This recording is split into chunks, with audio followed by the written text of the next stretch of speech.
ಸುವರ್ಣ ನ್ಯೂಸ್ನ ವಿಶೇಷ ಕಾರ್ಯಕ್ರಮಕ್ಕೆ ಸ್ವಾಗತ. ನಾನು ಉಮರ್ ಫಾರೂಕ್. ಬೆಂಗಳೂರಲ್ಲಾದ ಕಾಲ್ ತುಳಿತ ಅಂತಾರಾಷ್ಟ್ರೀಯ ಮಟ್ಟದಲ್ಲಿ ಚರ್ಚೆ ಆಗ್ತಾ ಇದೆ. ಸ್ಟೇಟ್ ಗೌರ್ಮೆಂಟ್ನ ಎಲ್ಲ ಕಡೆಯಿಂದನೂ ಟೀಕೆ ಮಾಡ್ತಾ ಇದ್ದಾರೆ.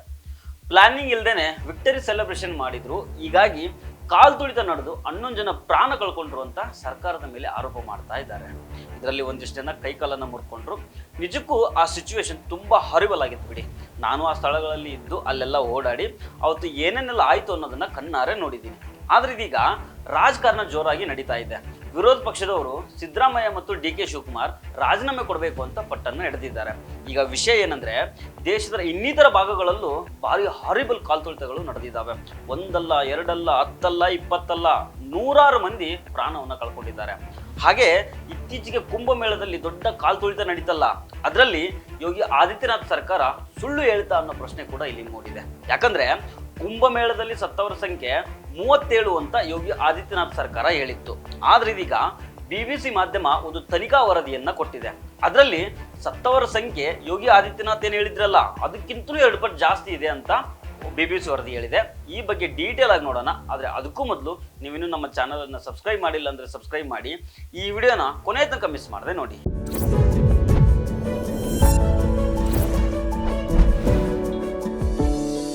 ನೋಡಿ, ಬೆಂಗಳೂರಲ್ಲಿ RCB ವಿಕ್ಟರ್ ಪರೇಡ್ ನಡೆದ ದಿನ ಕಾಲ್ ತುಳಿತ ನಡೀತಲ್ಲ, ಈಗ ಅದು ರಾಜಕೀಯ ತಿರುವನ್ನ ಪಡ್ಕೊಂಡಿದೆ.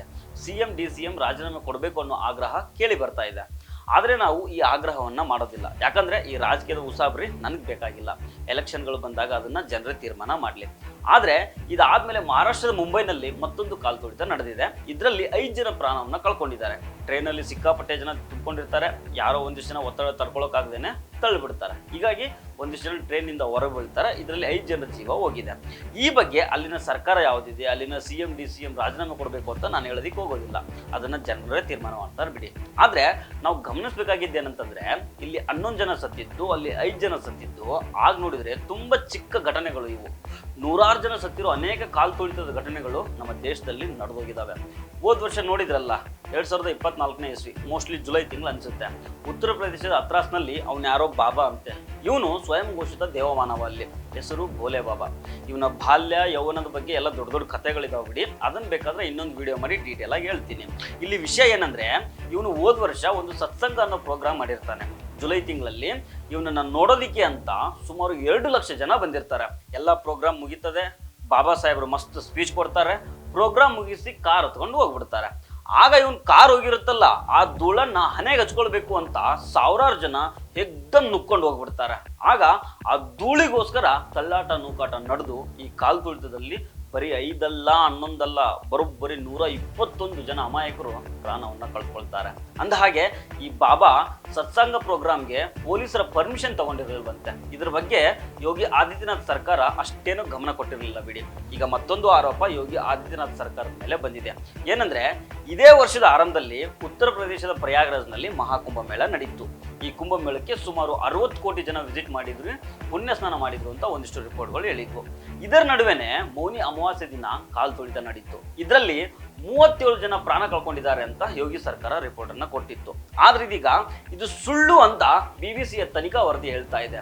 ಮೌನಿ ಅಮಾವಾಸ್ಯೆ ದಿನ ನಡೆದ ಕಾಲ್ ತುಳಿತದಲ್ಲಿ ಸತ್ತಿದ್ದು ಬರೀ 37 ಜನ ಅಲ್ಲ, ಕನಿಷ್ಠ 82 ಜನ ಅಂತ BBC ತನಿಖಾ ವರದಿ ಹೇಳ್ತಾ ಇದೆ.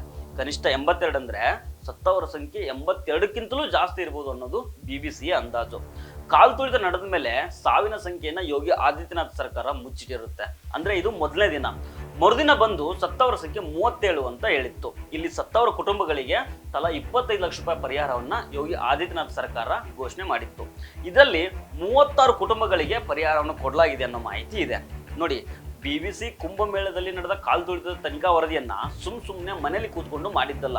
ನಮ್ಮ ಕರ್ನಾಟಕ ಸೇರಿದಂಗೆನೆ 11 ರಾಜ್ಯ, 50 ಜಿಲ್ಲೆಗಳ 100 ಕುಟುಂಬಗಳನ್ನ ಭೇಟಿ ಮಾಡಿ ತನಿಖಾ ವರದಿಯನ್ನ ರೆಡಿ ಮಾಡಿದೆ.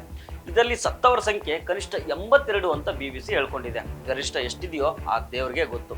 ಹಾಗೆ ಏನು 82 ಅನ್ನೋ ನಂಬರನ್ನ BBC ಕೊಟ್ಟಿದೆಯಲ್ಲ, ಇದ್ರ ಬಗ್ಗೆ ತಮ್ಮ ಹತ್ರ ಸಾಕ್ಷಿಗಳಿದಾವೆ, ಪ್ರೂವ್ ಮಾಡೋದಕ್ಕೂ ರೆಡಿ ಅಂತ BBC ಹೇಳ್ಕೊಂಡಿದೆ. ಅದೇನಾದ್ರೂ ಆಗ್ಲಿ, BBC ವರದಿ ಬಗ್ಗೆ ಯೋಗಿ ಆದಿತ್ಯನಾಥ್ ಸರ್ಕಾರ ಏನ್ ಹೇಳುತ್ತೆ ಅನ್ನೋದು ಇಂಪಾರ್ಟೆಂಟ್.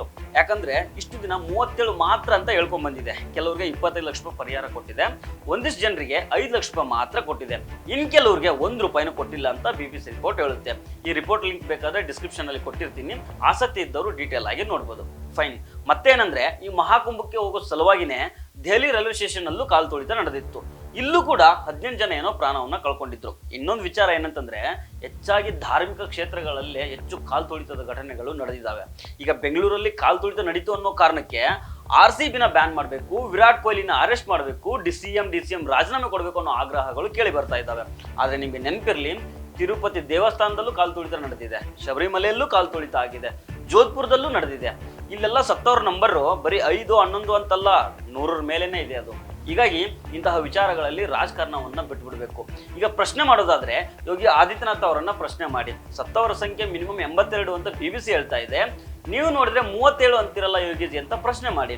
ಒಂದ್ ವೇಳೆ BBC ಸುಳ್ಳು ರಿಪೋರ್ಟ್ ಅನ್ನ ತಯಾರಿ ಮಾಡಿದ್ದಿದ್ರೆ ಅದರ ಮೇಲೆ ಕೇಸ್ ಹಾಕ್ಲಿ, ಎನ್ಕ್ವೈರಿ ನಡೀಲಿ. ಒಂದ್ ವಿಚಾರನ ಟಾರ್ಗೆಟ್ ಮಾಡಿ ಇನ್ನೊಂದು ವಿಚಾರದ ಬಗ್ಗೆ ಸುಮ್ಮನೆ ಇರೋದು ಒಳ್ಳೇದಲ್ಲ. ಕೆಲವರಂತೂ ವಿರಾಟ್ ಕೊಹ್ಲಿನ ಅರೆಸ್ಟ್ ಮಾಡಿ ಅಂತ ಹೇಳ್ತಾ ಇದ್ದಾರೆ. ಅಂತವ್ರಿಗಂತೂ ಆ ದೇವರೇ ಬುದ್ಧಿ ಕೊಡಬೇಕು. ಸೊ ಫ್ರೆಂಡ್ಸ್, ಇದು ಇವತ್ತಿನ ಸ್ಪೆಷಲ್ ಸ್ಟೋರಿ. ಮತ್ತೆ ಭೇಟಿ ಆಗ್ತಿರೋಣ. ನಮಸ್ಕಾರ.